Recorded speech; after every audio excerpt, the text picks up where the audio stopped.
Aí, Beleza. Finalmente, depois de 5 Agora anos. sim, galera. Agora sim. Eu acho, sabe o que era? Quando o Rodrigo me enviava o link, eu abria um link novo. Então, assim, praticamente não era o usuário do WhatsApp, era uma outra coisa. Agora sim. Agora tá gravando, todas as nossas aulas vão ser gravadas, né? Nenhuma aula aí vai ficar mais perdida, beleza? Isso é interessante, porque acho que esse link é para vocês acessarem, então por isso que eu não estava gravando, tá? Vamos lá. Hoje é história, tá? A gente vai pegar aí a prova. Vamos dar continuidade à prova que nós começamos lá na terça-feira, né, do Colégio Naval, tá? Vou pegar a prova de 2023, beleza? História não é tão difícil assim, tá? Não é tão difícil, pode ficar tranquilo com relação a isso. Ô, Afonso, boa noite. A aula está sendo gravada, cara. Finalmente. Resolvi o problema. O problema, eu acho que eu estava acessando o link de vocês, por isso que não estava gravando. Então, aula gravada, tá? A partir de hoje. Feliz com isso também, tá? Só vou fechar aqui, galera, por enquanto, o chat, tá? Pra gente aí focar aí no né, na nossa aulinha aí. E nós temos aí a questão 27 para a gente começar, porque eu acabei cometendo uma gafe na última aula, citando a questão 26, que era de geografia, mas na verdade era uma questão de história. Mas vamos lá, vamos na questão 27. Todo mundo consegue visualizar aí, galera, a questão 27? sim. Tá? Vamos lá. A questão diz assim, olha, acerca da economia cafeeira durante a Primeira República, vamos lá. Vamos só priorizar aí, por enquanto, como é que era a situação da Primeira República. Vamos pensar só na economia da Primeira República. O café, ele chega aí, né, ele ganha uma ascensão aí no Brasil, lá no Segundo Reinado, a partir de 1850, tá? Quando você tem aí, né, a plantação de café estourando aqui na região do Vale do Paraíba, tá? Depois do esgotamento do solo, tá? Nós vamos ter esse café migrando para o oeste paulista, tá? E o café da transição do Segundo Reinado para a Primeira República continua aí sendo o principal sustentáculo econômico. O que vai acontecer? O Brasil, o Brasil ele tinha uma política do café com leite, ou seja, aí você tinha uma alternância entre governadores, ou seja, um presidente do Brasil era eleito pelo Partido Republicano Paulista, outro Partido Republicano Mineiro. Dois principais estados que na época, um era produtor de café, que era São Paulo, Minas Gerais, de leite. Durante um tempo, galera, o que vai acontecer? Tá? O Brasil ele vai passar por uma crise, né? A Primeira República Brasileira é muito instável politicamente e socialmente falando, também economicamente. E o Brasil ele vai ter a necessidade aí de comprar sacas de café para evitar a falência, tá? E aí, né, de proprietários de café. Isso foi necessário. O Brasil ele contraiu empréstimo dos ingleses. A gente vai ter um termo aí, um momento muito interessante da nossa história aí, chamado Convênio de Taubaté, que vai ser um convênio que vai tentar salvar aí, salvar o café, beleza? Opa, alguém não entendeu? Tem um ruído aí. Mas beleza, galera. Quando a gente fala do convênio de Taubaté em 1906, tá falando de uma política que vai salvar aí o café, beleza? Ou seja, alternativa, tá? Aí, letra B de bola. Ou seja, para que o café não desvalorizasse tanto, o que o governo na época fazia? Comprava sacas de café, tá? Para que evitasse uma superprodução e o preço desvalorizasse. Beleza? Então, essa é uma medida aí, né, que vai acontecer aí, lá na Primeira República. E quando Getúlio Vargas. Opa, boa noite, Pedro Henrique. Quer falar alguma coisa? Não tenho nada para falar, não. Beleza. Então, quando também Vargas assume, você tem essa postura do governo brasileiro de comprar sacas de café para evitar que esse café se desvalorize e também que os proprietários de café também não saiam prejudicados economicamente. Beleza? Então, o governo brasileiro, ele na época, se endividava comprando sacas de café, mais os empréstimos que ele pegava para bancar a economia cafeeira. Então, a alternativa aí, letra B. Show de bola? Todo mundo entendeu direitinho? Sim, professor. Show de bola. O professor conseguiu baixar algumas provas da SpaceX? Cara, como eu ia dar aula para vocês só na terça-feira, então eu ia baixar na segunda-feira para dar uma olhada. Mas se der tempo, a gente pode ainda, tá? Dar uma. Fazer aquele banco de questões que a gente fez. Tá bom, professor. IESA, pra gente poder. Vocês darem uma treinada também, tá? Ó, vamos lá. Vamos pegar essa aqui, ó. Olha que interessante, né? Questões aí, pelo que eu observei, prova de 2023 do Colégio Naval, vou voltar aqui na 26, ó, falando sobre o ciclo econômico do Brasil, ó, ciclo do ouro, 26, agora 27 falando economia cafeeira, e mais uma falando aí sobre a chegada da família real no Brasil, no ano de 1808. Vamos lá, só para vocês entenderem, tá? Qual é o principal fator aí que leva a chegada da família real no Brasil? Vai ser o seguinte: a era napoleônica na Europa, beleza? O que vai acontecer? Alguém se lembra do bloqueio continental de Napoleão? Eu. Lembram? O que acontecia? Não lembro. Ó, vou explicar para vocês, tá? O Brasil, tá? A colônia, Portugal, na verdade, ele mantinha boas relações com a Inglaterra. Napoleão, tá? Ele era um imperador francês e tinha como rival a Inglaterra, tá? O único país que Napoleão não conseguiu conquistar na Europa durante sua fase no poder na França é justamente a Inglaterra. A Europa, ali no início do século XIX, né, quando Napoleão proclama um golpe na França e tenta expandir seu ideal revolucionário pela Europa, tá?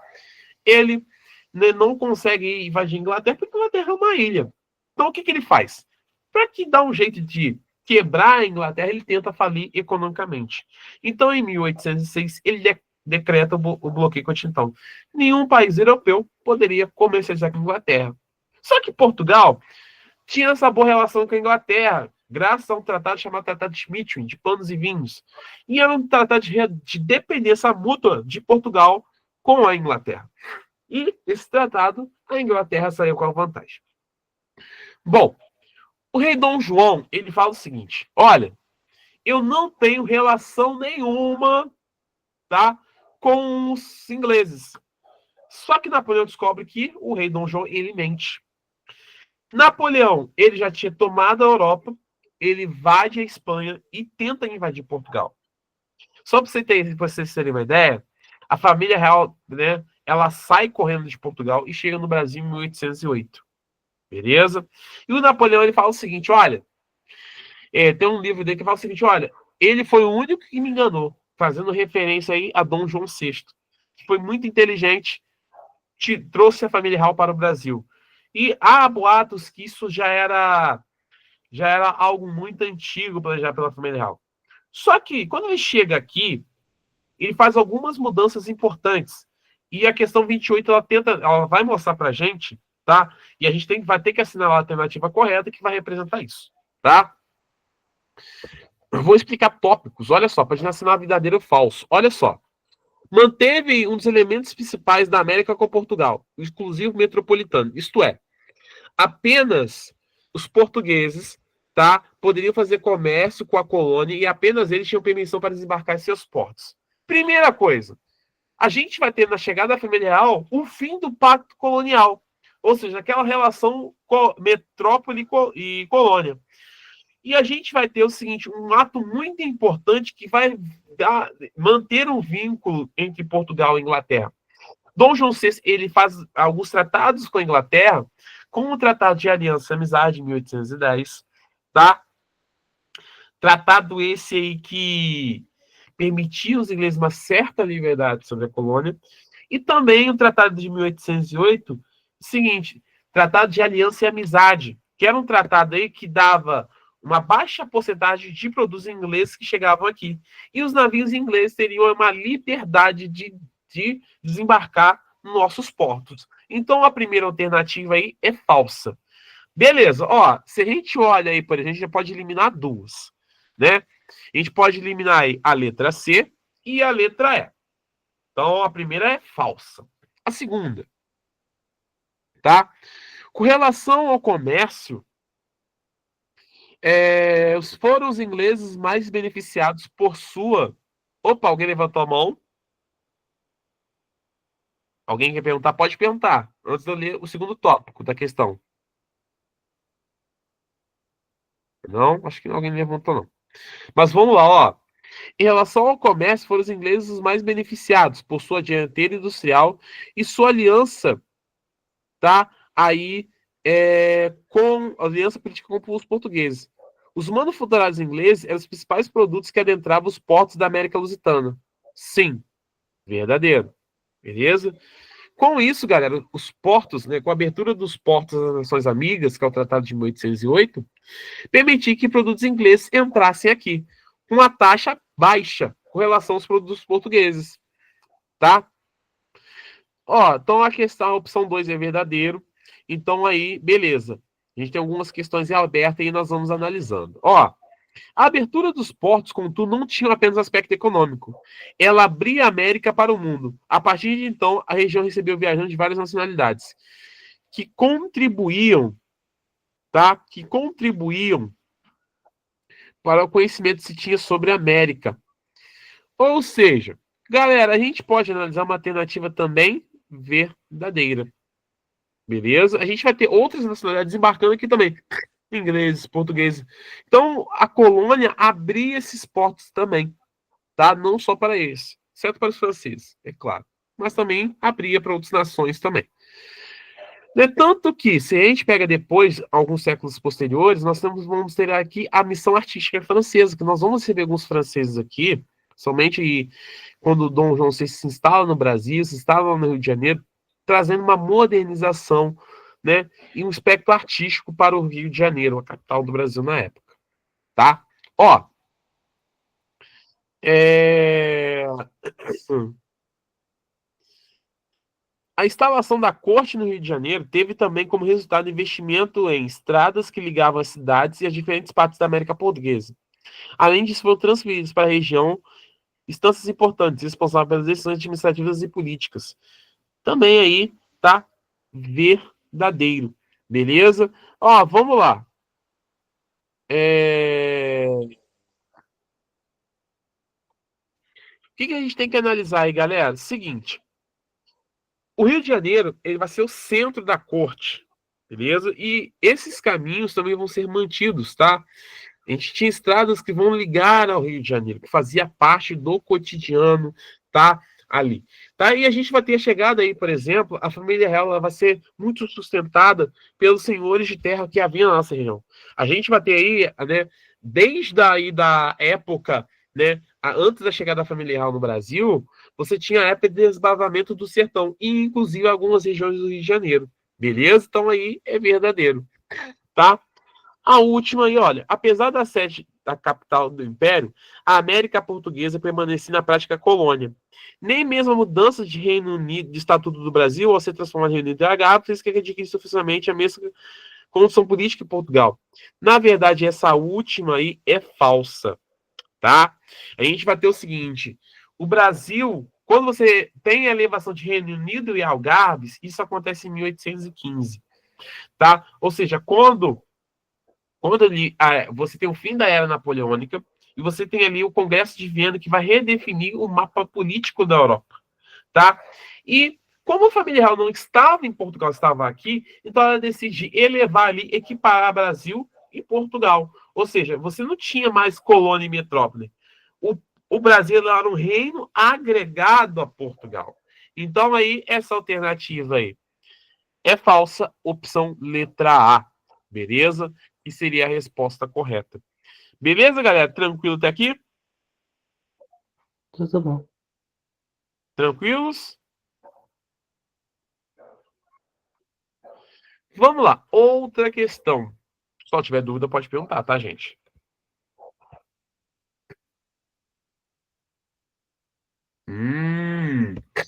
Ó, escravidão, olha, é um texto importante. Fala assim: após o fim do tráfico, os cafeicultores, tanto de São Paulo como do Vale do Paraíba, recorreram à compra de escravo em território brasileiro. Tinha início outro tipo de tráfico negreiro, tráfico interno, que ficou conhecido como tráfico interprovincial. Galera, na historiografia, no estudo da história, nós chamamos aí, né, de segunda escravidão, esse fenômeno, que vai ser uma escravidão mais nacionalizada. Nós vamos ter a lei em 1850, a lei Eusébio de Queiroz, que vai proibir aí o tráfico internacional de escravos, vai proibir que o tráfico que os navios negreiros desembarcassem aqui. Primeiro, a gente vai ter aí a influência inglesa muito forte nesse fator. A Inglaterra aí, né, era uma nação muito importante, ou seja, aí a Inglaterra vai ser o primeiro país aí a entrar no rumo da Revolução Industrial, tá? Ou seja, e a gente vai ter ali, existe uma lei chamada Lei Bill-Aberdeen que vai fazer referência a isso, tá? Então a gente fala que a partir de 1850 nós temos uma escravidão mais nacionalizada, escravos vindos de outras províncias, beleza? E fala o seguinte, ó, a partir de 1860 a questão da escravidão retomou o centro das discussões nacionais. Começava a organizar um movimento de defesa da abolição da escravidão. Conforme intelectuais, profissionais liberais, trabalhadores urbanos questionavam a sua continuidade, o governo aprovou algumas medidas para diminuir a utilização da mão de obra escrava. Assinale a opção que não apresenta o aspecto mencionado aí no texto acima. Nós vamos ter algumas leis abolicionistas que vão começar aí. Primeiro, a lei Eusébio de Queiroz, que vai decretar o fim do tráfico internacional de escravos. Mas nós vamos ter outras leis aí que vão chegando até a Lei Áurea em 1888. Como, por exemplo, a Lei do Ventre Livre, lá em 1871, tá? Que vai, né, segundo a lei, permitir que os escravos que tivessem filhos, os filhos deles nascessem livres. Só que você tinha uma ressalva. Esse escravo teria que completar 18 anos para ser liberto. Então, não é uma lei abolicionista, tá? Nós vamos ter a lei de sexagenário, tá? 1885, se não me engano. Vai ser a lei aí que vai dar o seguinte, a condição do seguinte: os escravos acima de 65 anos estariam libertos. Só que os escravos não chegaram a 65 anos. E, finalmente, a Lei Áurea, tá? Decretava aí a abolição geral em 1888, quando a princesa Isabel assina, tá? Né, decretando o fim da escravidão no Brasil, tá? Vamos lá, se a gente pegar a alternativa aí,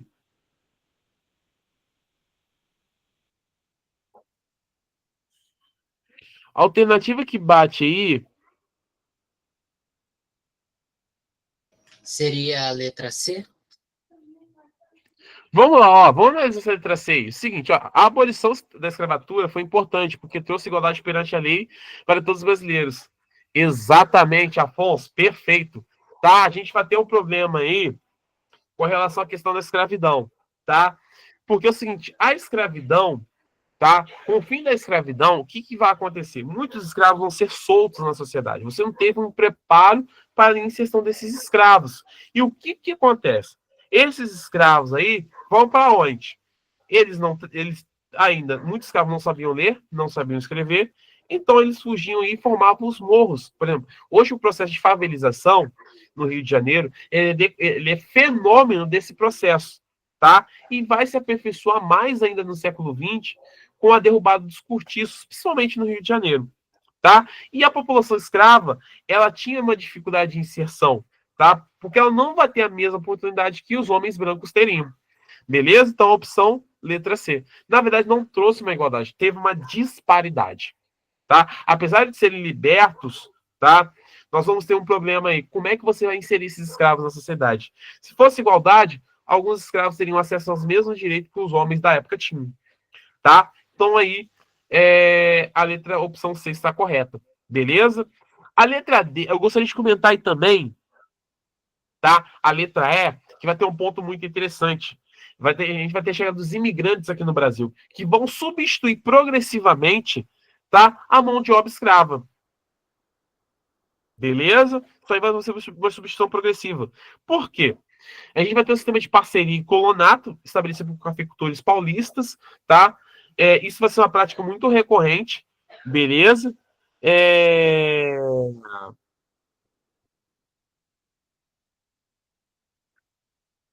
Então, isso seria uma forma também de fazer um projeto de branqueamento do Brasil, tá? Havia esse projeto também de branquear o Brasil. E a gente está no contexto né, do século XIX, pensando em teorias, né, da evolução social, eugenia, então tudo isso que permeia o Brasil, tá? Então, alternativa C. Tranquilo, galera, até aqui? Sim, professor. Todo mundo entendeu? Parabéns, Afonso, bem sacado, tá? Bem Obrigado. sacado aí. Beleza? Alguém tem alguma dúvida, pessoal? Tá aqui tranquilo? Não tem nenhuma, não. Tá tudo ok. Ah, então tá bom, então. Vamos na 30 aqui, analisar aí a chegada aí, né, do comandante Pedro Álvares Cabral, né, à costa baiana em 1500, né? Aí na próxima semana, 22 de abril de 1500, marca a chegada dos portugueses aí ao nosso território, tá? Vamos lá, vamos analisar aqui. Ou seja, Pedro Álvares Cabral, ele não tinha intenção, propriamente falando, de desembarcar aqui numa nova terra. O objetivo dele era chegar às Índias, já que nós tivemos um navegador antes dele que chegou a Calicut, né, o Vasco da Gama. Tá? Como eu sou vascaíno, eu gosto muito de falar muito do Vasco da Gama do que do Pedro Álvares Cabral. Tá? No caso da expansão marítima. Por que eu falo isso? Porque o Vasco da Gama ele vai ser vai ser o primeiro navegador português a conquistar o objetivo da coroa portuguesa, que era de fato chegar às Índias. Beleza? Só para vocês terem ideia, tá?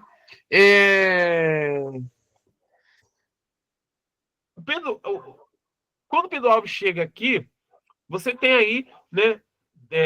Primeiro, você tem que mapear e reconhecer o território. E a gente vai ter a carta de Pero Vaz de Caminha, que é uma carta enviada ao rei de Portugal, que vai aí fazer uma análise, né? Eles vão aí fazer uma análise, né? E aí do que tinha nesse território. Ele vai descrever mesmo a paisagem, o aspecto físico, né, os povos nativos que viviam aqui, mas também tinha a busca principal, que era a busca pelo ouro. Só para vocês terem ideia, você não tinha, né, esse pensamento de ocupar de fato o território. Os portugueses não tinham. Ou seja, tanto que, se a gente pega o período pré-colonial, ele vai de 1500 a 1530. Beleza? Então você não tinha esse projeto prévio. Vamos lá. E a gente vai ter a prioridade aí do comércio com o Oriente, tá? Se a gente pega aqui, por exemplo, a opção 1 a gente já pode descartar e a opção 2 a gente pode aí, né, aí dar como correta. Por que eu tô falando isso? Né? Ou seja, para os portugueses era mais fácil manter o comércio com o Oriente, tá? Ou seja, era um comércio mais lucrativo, tá? Aí com especiarias e tudo mais. Beleza? Tem uma outra questão também, é o seguinte, e o território português não era, o Brasil não era uma prioridade, a colônia, né, o território recém-descoberto não era prioridade para os portugueses, mas sim, né, aí mas aí sim o comércio com o Oriente, beleza? Então aí a 2 aí tá certa, a 3 aí 1500 a 1530, a gente vai ter algumas expedições, né, expedições exploratórias, que vão aí explorar o território em busca de riquezas. Nesse meio do caminho vai ser achado o pau-brasil, e o trabalho com escambos indígenas. Beleza? Vasco horrível. Tá? Não, tô falando do navegador português. Ah, tá, no time de futebol, não. O time de futebol já é outros 500. Mano. Sultano, Tá? meu time, sacanagem. Rapaz. O pessoal do Vasco é gigante, tá vendo? Se não fosse o Vasco, o Brasil não seria descoberto. Sempre falo isso com meus alunos. Mas olha lá. Aí o período de 1500 e 1530, galera, nós vamos ter esse reconhecimento do território. Só pra gente voltar aqui. Nós tivemos as expedições exploratórias e as expedições guarda-costas. E, por último, a expedição colonizadora. Se a gente pega o sentido da expedição exploratória, reconhecer o território e ver se tinha algum tipo de riqueza. Quando achou o pau-brasil. Por isso que é o nome Brasil. Que o pau-brasil, né, você tinha um líquido ali avermelhado que utilizava ali para tingir roupas. E além a madeira também era muito favorável à construção de embarcações imóveis. Relação com o escambo entre indígenas e portugueses vai ser uma troca aí, sem valor, qualquer tipo de valor monetário, tá? E nós vamos ter uma outra questão muito interessante que vale a pena ser destacado, né? Que durante aí a não ocupação do território durante 30 anos, tá? Aí né, o território português aqui, né, a América Portuguesa, ficou descoberta. E a gente vai ter o tráfico do pau-brasil feito por ingleses e franceses. E durante esse meio tempo, nós vamos ter invasões francesas no Brasil, tá? Devido aí essa não ocupação. E a gente tem aí as expedições guarda-costas, né, de Cristóvão José, que vão ser muito importantes. E por último aí, devido ao fracasso aí, tá, do comércio com o Oriente, aí que os portugueses voltam os olhos para a colônia e implementam aí, né, a expedição colonizadora de Martim Afonso de Souza, e a partir de 1530 começa a ocupação do território. Então a opção 3 está correta, tá? E depois aí o seguinte, depois do período de 30 anos, nós vamos ter sim a consolidação aí de uma ocupação efetiva. Então, opções 2, 3 e 4 estão corretas. Alternativa, letra D. Beleza, galera? Tranquilo até aqui? Tranquilo. Show de bola? Tudo de boa na lagoa. Show de bola. Então, nós vamos aí para 39. 31, na verdade.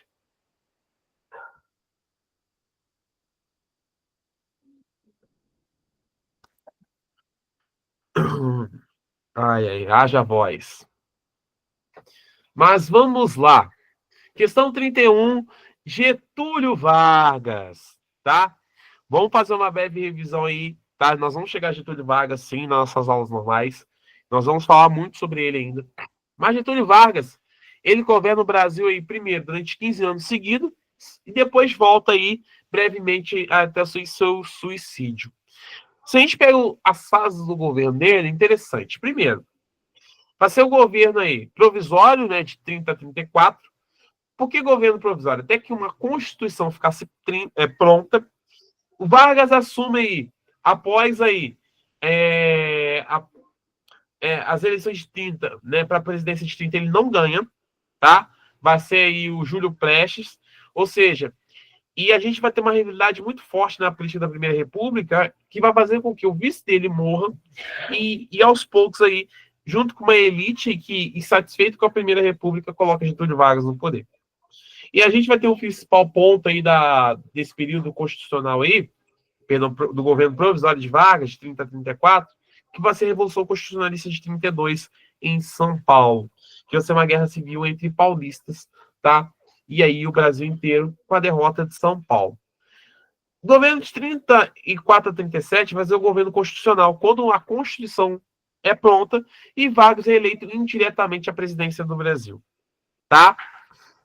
E a gente vai ter aí a extensão do voto feminino, jornada de trabalho, criação de leis favoráveis aos trabalhadores, beleza? Com Vargas, por exemplo, né, aí no poder, ele dá surgimento à indústria no Brasil, tá?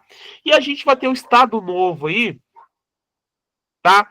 Aí como o governo, né, mais ditatorial dele, né, de 1937 a 45, vai ser um momento que o mundo estava assustado com a ascensão do Hitler e de Mussolini, e o Vargas, ele vai ter umas políticas também totalitárias, tá? A gente vai ter um Estado Novo aí num contexto de ameaça ao Brasil, uma ameaça comunista que havia na época, tá?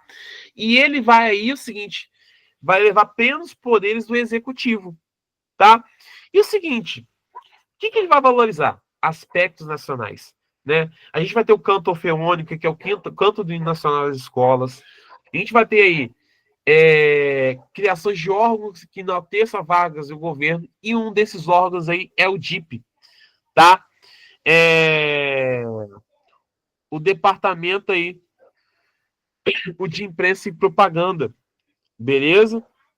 Que vai ser um departamento que vai levar aí, fazer propagandas do governo. E fora outros fatores também, galera.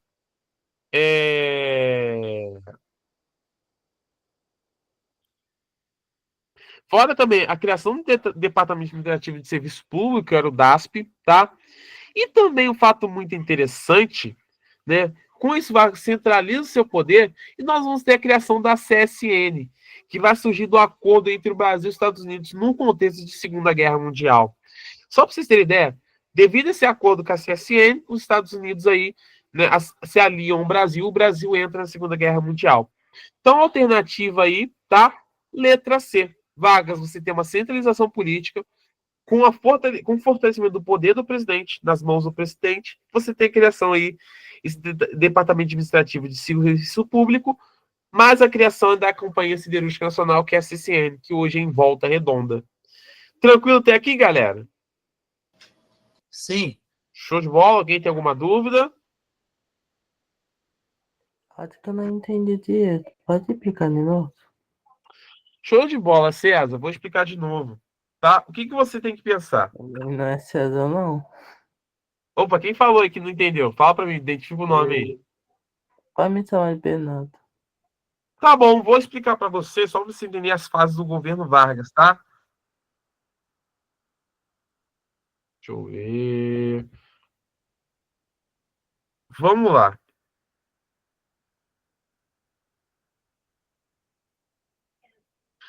Resumidamente aí, a gente tem uma divisão aí do governo Vargas, tá?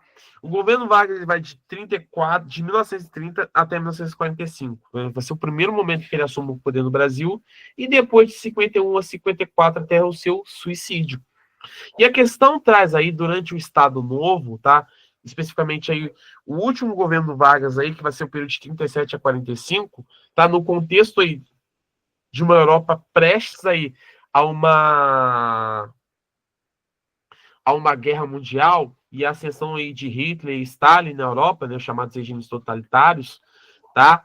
E o Vargas também vai criar um governo, tá? Aí desse mesmo molde no Brasil, tá?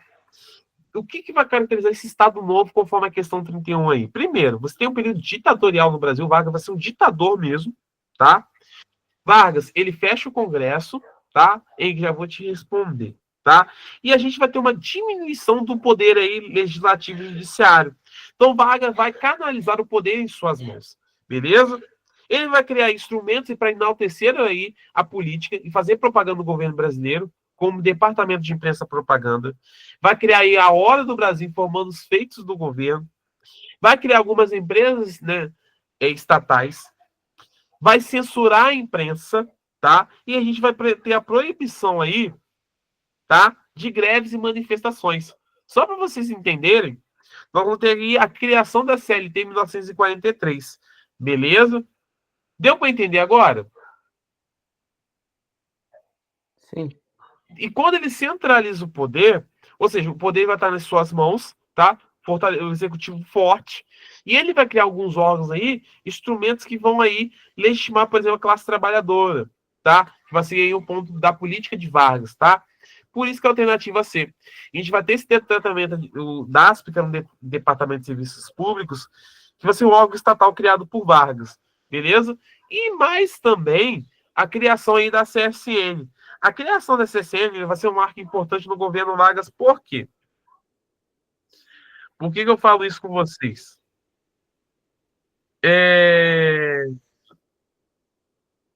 Com a eclosão da Segunda Guerra Mundial, né, de 39 a 45, o Brasil se mantinha neutro.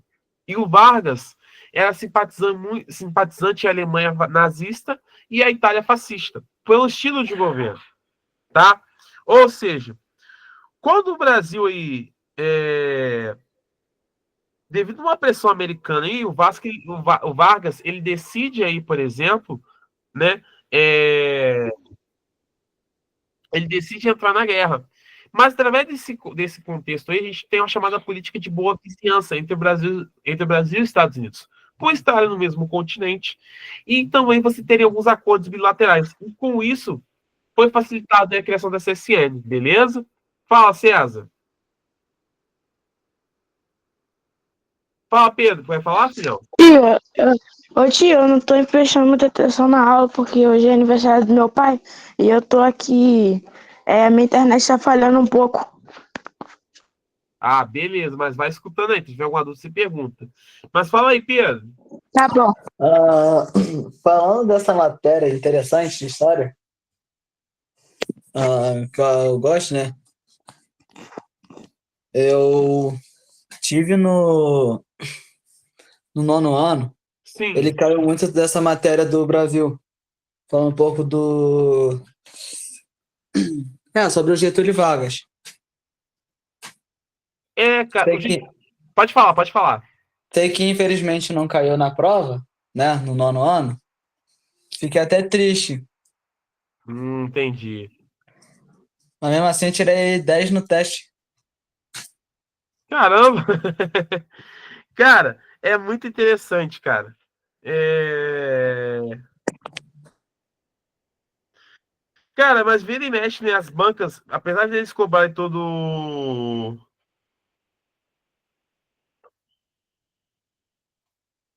Apesar deles. Né, é bem surpreendente essa questão do vestibular também, tem hora, né?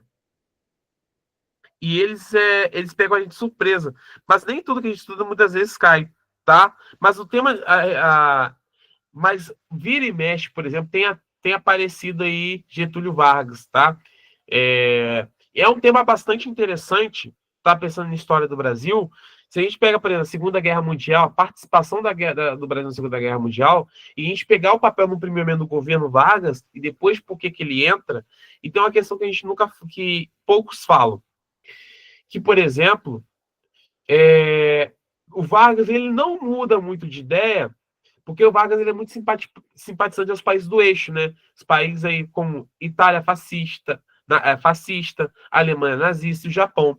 Então, Vargas tinha uma política muito parecida. E os brasileiros, na época, apoiavam os países aí, os aliados, né? A Inglaterra, a França, depois os Estados Unidos entra. E, inclusive, um dos motivos que levam à queda de Vargas no Estado Novo vai ser o seguinte: peraí, se o Vargas combate as ditaduras na Europa, por que a gente mantém um ditador? É um conteúdo muito interessante, é um conteúdo que eu gosto muito de trabalhar. Inclusive, na faculdade, foi o meu TCC. Eu peguei o Mário de Andrade, que vai ser se vocês tiverem aula com a pessoa de poder, vocês podem perguntar a ela. Vai ser um cara muito interessante na literatura brasileira, no movimento modernista no Brasil, e um cara muito genial que teve uma participação, né, intelectual muito forte no Estado Novo.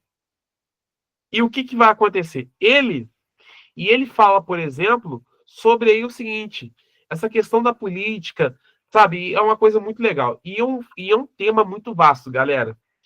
E aí, assim, são poucos vestibulares que a área militar explora muito pouco era vagas, mas deveria explorar melhor. E eu entendo sua chateação, ô Paulo Henrique.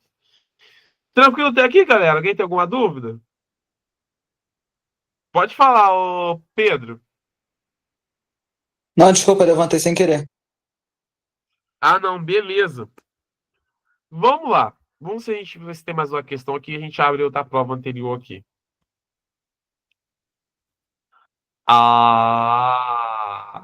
Tem aqui, ó. E tem uma de geografia que também a gente volta depois nela. Tem bastante questão aqui, galera. Mas vamos lá, vamos aqui na 32. 33 a gente volta ela quando a gente for tiver aula de geografia de novo. A 32, ele fala o seguinte, ó, sobre a ocupação francesa no Brasil colônia, assinale aí a alternativa incorreta, tá? Olha só.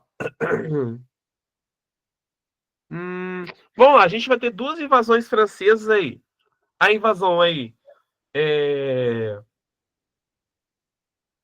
francesa no Rio de Janeiro, tá? E também aí a invasão francesa aí, que é hoje aí no Nordeste, São Luís do Maranhão, tá? Só para vocês terem uma ideia, tá? A gente vai ter duas vezes a ocupação francesa. E a gente fala que é França Antártica e França Equinocial. Show de bola? Vamos lá. Se a gente pega as invasões francesas no Brasil, tá pedindo pra gente marcar incorreta, tá? A letra A diz o seguinte: a expedição comandada aí por Villeneuve, né, que vai ser um francês que vai invadir o Brasil, tá?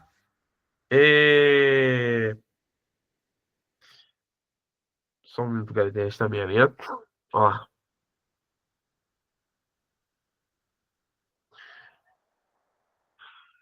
A expedição comandada por Villeneuve era composta por católicos e protestantes, além de aventureiros e comerciantes interessados na exploração de riquezas. Tá? Vamos analisar essa questão com muita calma. Por quê? Villeneuve, tá? Vai ter uma participação muito forte, tá? Aí, tá? Na exploração, tá? Na invasão do Rio de Janeiro. Mas a gente tem que se ater ao seguinte: por que os franceses invadem a colônia?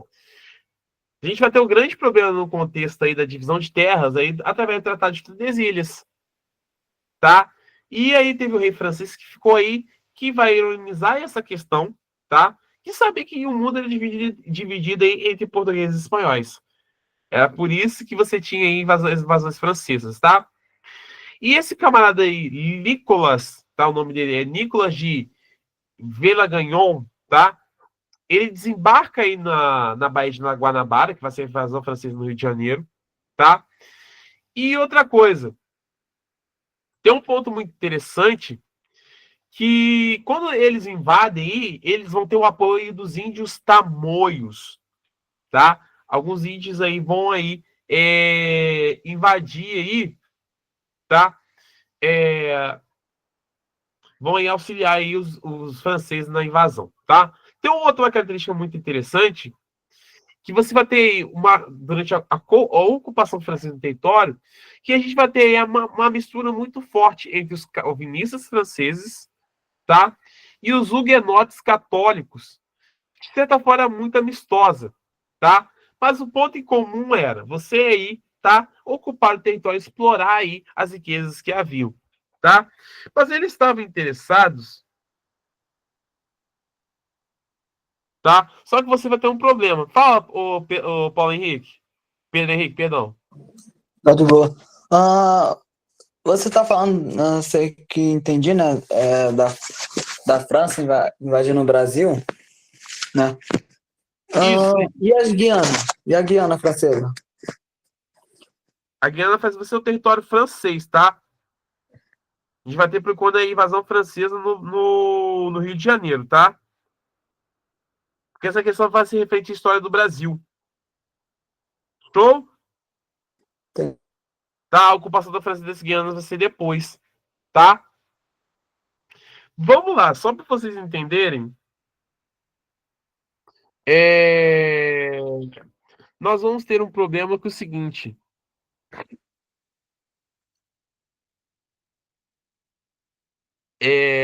A gente vai ter esses comerciantes comerciados de riqueza, tá correto. Então a letra E não tá incorreta, tá? Tá certinho.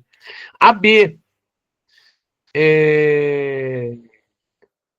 No início da colonização dos fronteiros, contra dificuldades para viver na nova colônia, ambiente escasso, situação agravada, trabalho extenuante. Você tinha esse problema também, beleza?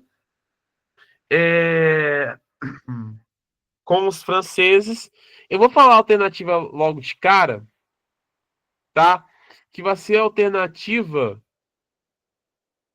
letra E. Por que eu vou falar isso para vocês? Nós vamos ter, por exemplo, a invasão francesa aí, tá? Tanto no Nordeste brasileiro, tanto no sul no Nordeste brasileiro, tá? A invasão francesa, a segunda invasão francesa no Brasil, ela não acontece em 1624 e 25. Ela acontece em 1612 e 1615, tá? Tem que prestar atenção nas datações também, tá? O Colégio Naval tem questões que vão ser muito diretas, como nós vimos, mas a data ela vai ser muito importante, prestar muita atenção na datação. Porque quando eu falo de 1624 e 1625, o correto ali seria as invasões holandesas no Brasil. Tá? Beleza? Ou seja, só para vocês entenderem, tá? Com a derrota dos franceses no Rio de Janeiro, os franceses passaram a realizar novas investidas na colônia, dessa vez no litoral nordestino, tá?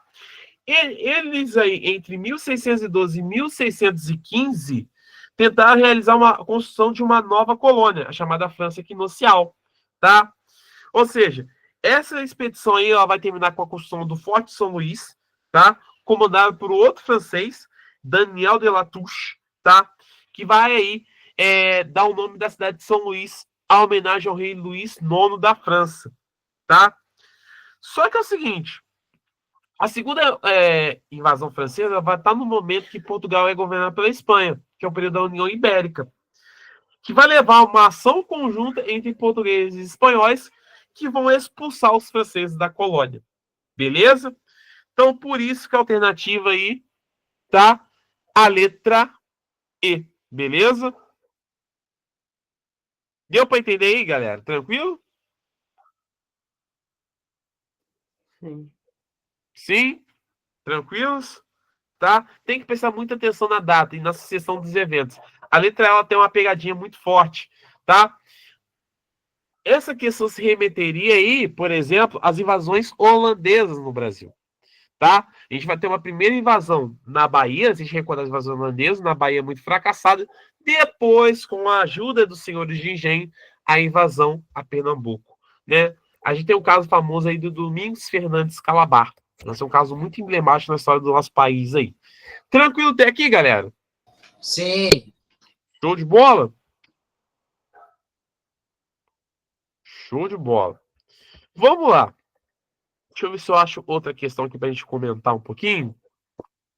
Pra gente aí, pra nós entendermos melhor aí. Deixa eu pegar umas questões de história agora de ESA. Aí, pra gente poder aí fazer uma revisão muito prévia do que aquilo que nós vimos, tá?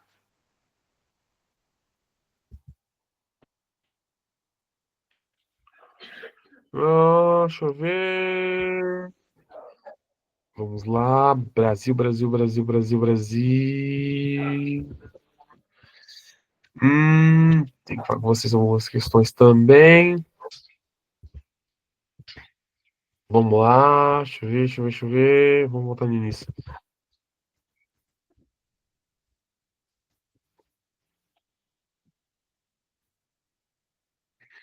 Não, não, não, eu não vou dar slide não, tá? Eu vou, hoje, por exemplo, o foco das nossas aulas, tá? Aí é mais correções, né? Apresentar a vocês questões, tá? Aí de ESA, Colégio Naval, e o Rodrigo pediu maior foco aí em questões de Colégio Naval, tá? As aulas de uma horinha, tá? De terças, aí nas terças-feiras, hoje tá exclusivamente às sextas-feiras, tá? Porque hoje seria o professor de física. Hoje não tem apresentação de slide, é só comentar sobre o exercício, tá bom, César? Tá? Aí a gente vai começar a comentar algumas questões aí, só pra gente poder dar uma revisada mesmo, tá? Aí pra gente poder... E também serve como base como colégio naval, tá? Vou apresentar pra vocês duas de cara aí, ó. Tá dando pra ver aí, galera? Duas questões aí de ESA. Vamos pegar essas duas aqui, vamos treinar um pouco. Olha só. No Brasil Colônia, a atividade que atendia basicamente o mercado interno era vamos lá, nós vamos ter 2 ciclos econômicos no Brasil, beleza? Ciclo do açúcar e ciclo do ouro. Mas a gente vai ter algumas atividades que vão demandar o mercado interno, que vai auxiliar na atividade, né, nas atividades que vão visar aí a destinação do mercado externo, beleza? Vamos lá, só para vocês entenderem. Nós vamos ter aí principalmente a pecuária, tá? Que vai ser aí uma atividade aí, vai ser muito interessante, que vai atender aí o mercado interno. Só para vocês terem ideia, a manufatura têxtil no Brasil colônia não existia, tá?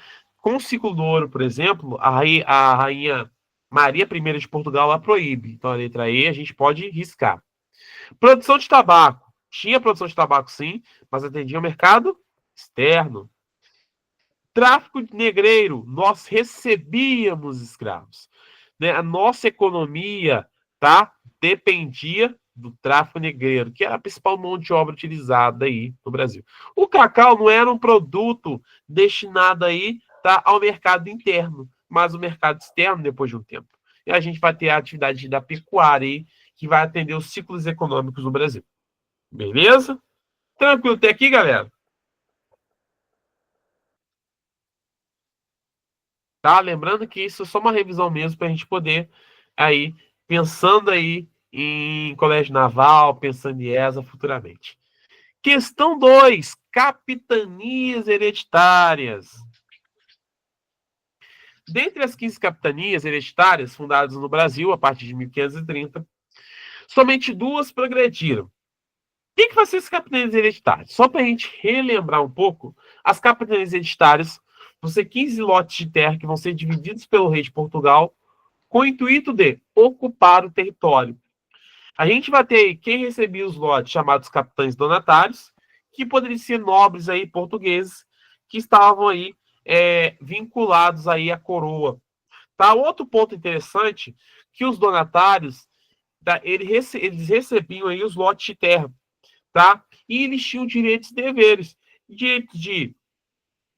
Tá? O dever dele principal era, né, elevar recursos para o rei de Portugal. Mas o dever era civilizar, povoar, catequizar, ocupar o território, for possível, doar também lote de terra a outras pessoas, tá? Que poderiam se ingressar nas capitanias hereditárias. Só que nós vamos ter um problema. Dessas 15 faixas de terra, 2 capitanias prosperam. Pernambuco e São Vicente. Por que as 2? Primeiro, Pernambuco vai ser aí onde vai ter aí a dinâmica do ciclo do açúcar brasileiro. O clima e o solo nordestino são muito favoráveis. E nós vamos ter o Donatário Duarte da Costa, que mantinha relações com os holandeses. Beleza? E nós vamos ter o seguinte, São Vicente, né? Aí, fundado por Martim Afonso de Souza, tá? Aí, durante o ano de 1530, vai ser, né, o dono dessa capitania. E também era uma capitania que você tinha aí a produção de açúcar. Então, você 2 capitanias aí que vão se sobrepor às outras 15. Beleza, galera? Tranquilo até aqui?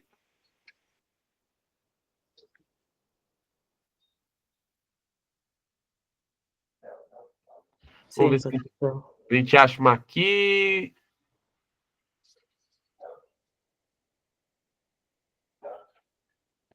Ó, a questão 14 aqui, ó. Uma questão que nós vimos agora há pouquinho, tá? Nós vimos aí uns momentos atrás falando aí sobre a chegada da família real no Brasil. Olha só. No dia 22 de janeiro de 1808, Dom João chega à Bahia. 6 dias depois, cumpriu o que havia prometido aos ingleses. E aí? Olha só o que ele promete aos ingleses. Os ingleses, eles que fazem a escolta da família real para o Brasil, né? A gente vai ter aí, né, o Tratado de Mithrin, né, o Tratado de Panos e Vinhos, né? Ou seja, que mantinha uma dependência mútua de Portugal com a Inglaterra, tá? E o que ele vai fazer? Como em uma boa ação, aí, entre aspas, prestadas aí para os ingleses, né, os ingleses vão ser muito favorecidos aí durante a chegada da família real, que vai abrir os portos brasileiros às nações amigas. Inclusive não, especialmente falando, a Inglaterra.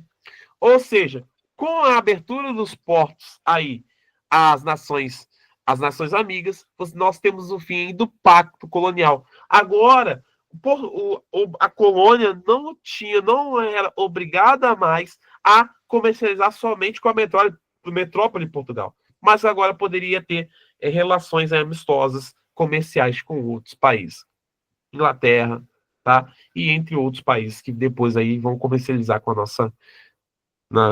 com o nosso país. Beleza? Tranquilo, galera? Tranquilo. Professor. Show de bola. Vamos lá. A questão 15, vamos aproveitar também que aí depois a gente vai falar de algumas revoltas que aconteceram no Brasil, nós vamos por partes, questões que nós já vimos também. Vamos lá, questão 15 aqui, ó. Após o descobrimento, a primeira expedição colonizadora do Brasil foi a de Martim Afonso de Souza, tá? Essa não é muito surpresa, não. Vou apresentar cada um desses camaradas aqui, só para a gente recordar mesmo, ó. Gaspar de Lemos, Gaspar de Lemos, ele vai liderar aí, tá? Ele vai ser aí o... ele vai liderar expedições exploratórias com o intuito de reconhecer o território em busca de riqueza, tá? Se não me engano, Gaspar de Lemos, ele vai ter expedição, deixa eu ver aqui, se não me engano, a expedição dele, tá? Tá? A expedição dele aí, tá? Vai descobrir, tá? Aí o pau-brasil. E ele funda as feitorias, que era uma espécie de armazém, que serviam para armazenar o pau-brasil, e a partir disso desenvolve aí relações com os indígenas, relações aí, né, através do escambo. Beleza? Cristóvão Jacques, letra B, líder das expedições guarda-costas que vão guardar o litoral aí. Lembrando que, galera, de 1500 até 1530, os portugueses não ocupavam efetivamente o território. Beleza? Pedro Álvares Cabral foi aí o português que descobriu, tá? Ou achou, tá? O Brasil. Tomé de Souza, primeiro governador-geral do Brasil, e o líder da expedição colonizadora é o Martim Afonso de Souza. Tranquilo até aqui, galera? Sim. Show? Temos aí alguns minutinhos antes da gente se encerrar. Galera, deu para entender até aqui, gente? Até agora foi suficiente?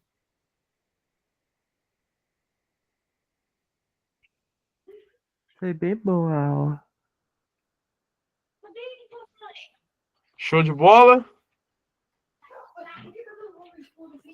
Sim. Vamos lá. Deixa eu ver, só pra gente pegar o último pra gente encerrar aqui. Vamos lá. Deixa eu ver. Deixa a gente pegar uma questãozinha pra gente encerrar aqui. Essa aqui é interessante, ó. Questão 77. Só pra gente encerrar aí, tá? A respeito das expedições marítimas, portugueses enviados no Brasil, no período pré-colonizador, foram chamadas de expedições guarda-costas, né? Expedições essas que vão guardar o litoral, que vai defender das invasões que vão acontecer no Brasil. Tá? Ô, Marcos, Oi. Sua próxima aula é que dia? Cara, eu não sei, tá? Vai depender muito do Rodrigo, tá? Tá? Eu vou depender muito dele, de conforme ele vai montar aí, tá? O cronograma do curso, beleza? Vamos lá, galera. Só para vocês terem ideia.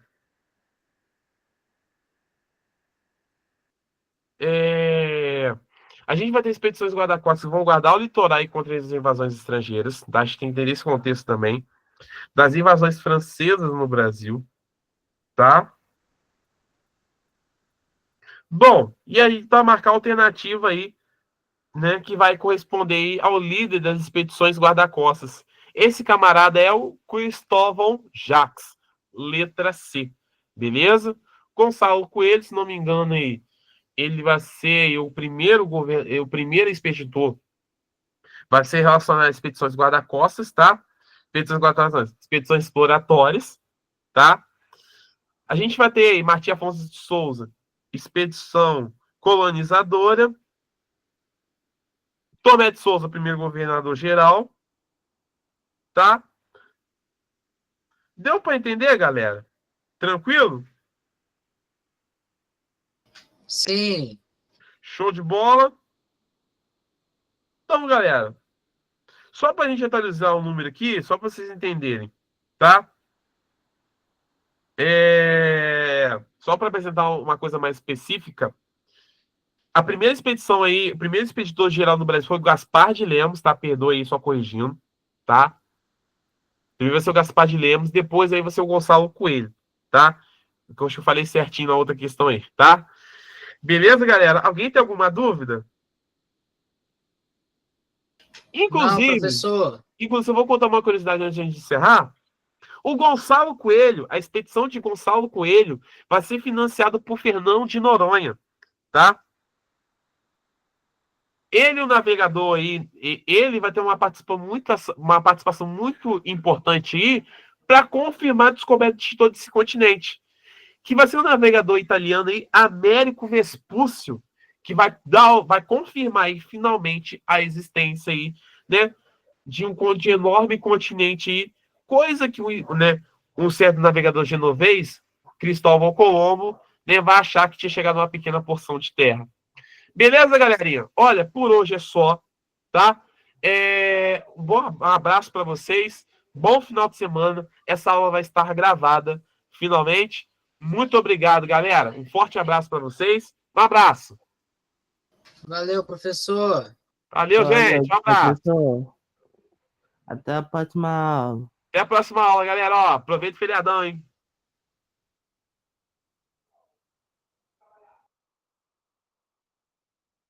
Show de bola. Ó, galera, um abraço, hein? Tchau, tchau.